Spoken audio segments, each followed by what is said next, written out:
Welcome back. This segment brought to you by Safety Systems, East Tennessee's #1 source for security and entertainment needs. These fine folks make your life easy, enjoyable, and secure. You can reach out to VFL JJ Surlis and the team at Safety Systems about audio, visual, home automation, security needs. They handle it all. SafetySystems.com. People in my neighborhood have seen them at my house many, many times. They do great work. Just a great crew of people, too. You'd like having them in your home. They do good work. Safety Systems. All right. Most folks, let me just start with what's projected starting lineup, okay? Most folks seem to think that it's going to be Yves Pons, John Fulkerson, Santiago Vescovi, Keon Johnson, and then either Josiah Jordan-James, Victor Bailey, maybe somebody else sneaks in there, but those key four. Do you guys agree with that? Do you think Vescovi gets the starting role to start the season? That's an unknown for me. Okay. You're not really going there? There's two other ways. Bailey at point guard potentially, or even moving Pons up to a 3 and starting A.J. Anosike at the 5 and Fulkerson at the 4. So that's the beauty of this. They got a lot of depth. Well, and that's the reason I set it up that way. You would be normally taking these non-conference games to figure that out. Rick Barnes would have a lot of games to play with now to try and say, all right, let's do this. Okay, that didn't work. Let's move these guys here. You do this. How about let's set the rotation like this? As a coach, how much of an issue is this? Right now, once you've taken these 4 games out that they've already lost, VCU, Charlotte, Gonzaga, Notre Dame was never official, but it was there. Take those out. Now you've got what? Cincinnati on the docket starting December 12th. Then you got Appy State, Tennessee Tech, South Carolina Upstate. Then you're in conference play.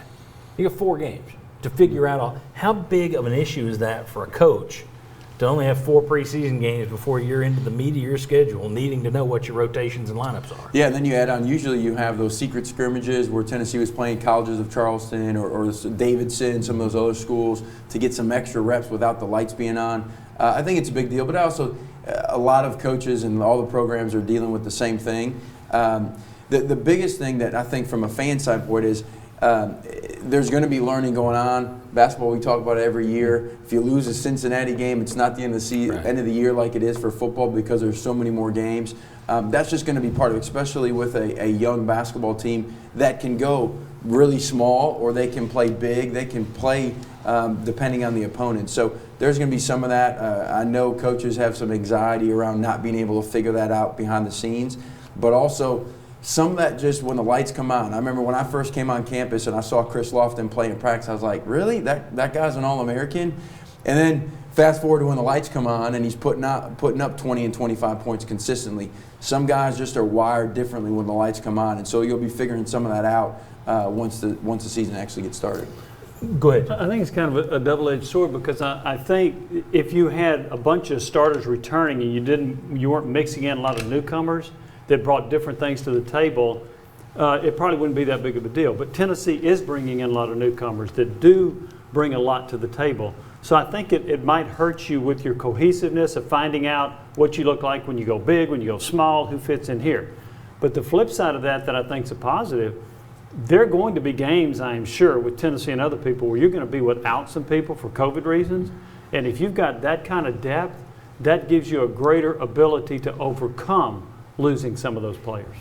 Yeah, Jimmy hit that's a key point is, yes, you would like to have that chemistry, develop it, but because you have so many options, and as Mark pointed out, the different types of lineups, which I think you should prepare for, that they'll have one starting lineup against one team, one against the other. It doesn't mean that one guy that's now not starting is demoted. It's just that's what they start with. And even starting a game doesn't mean that player will get the most minutes. Maybe some lineup, they'll adjust to it and see that works best. And that's another thing that I think is an advantage for Tennessee, not only the depth, but you have to trust this coaching staff that they're going to be able to adjust. Mike Schwartz said that they haven't been able to have all 13 guys in a practice for those inter-squad scrimmages yet. But so they haven't had that chemistry. But I have a good feeling that they're going to know what they've got and they'll figure it out quickly and make adjustments. Plus, everybody else is having to deal with it as well. So you like it, but I don't think it's a big deal, honestly. One thing, Mark, Jeff, something else. Well, the last point I was going to make, those kind of, say it's Pember, Olivier, Gaines, guys that may be towards the bottom end of your roster, playing those Chattanoogas, those ETSU, those kind of mid to low major teams getting them some reps, getting them some confidence, so that way if they are called on through foul trouble, is huge. That added thing that you can go back to the tape and let them watch later in the season, it's a big deal that they're going to be missing out on. The thing I hate for the fan base is, and everyone's excited, I think, about this roster. And you're seeing some new guys come in, Keon Johnson especially, but the recruiting class was expected to be really good. So now you're not going to get as many games to watch those guys. That's the first half. So you've lost some big name opponents. So you're getting fewer games, but also you're going to have to lose some of them for COVID at points during the season.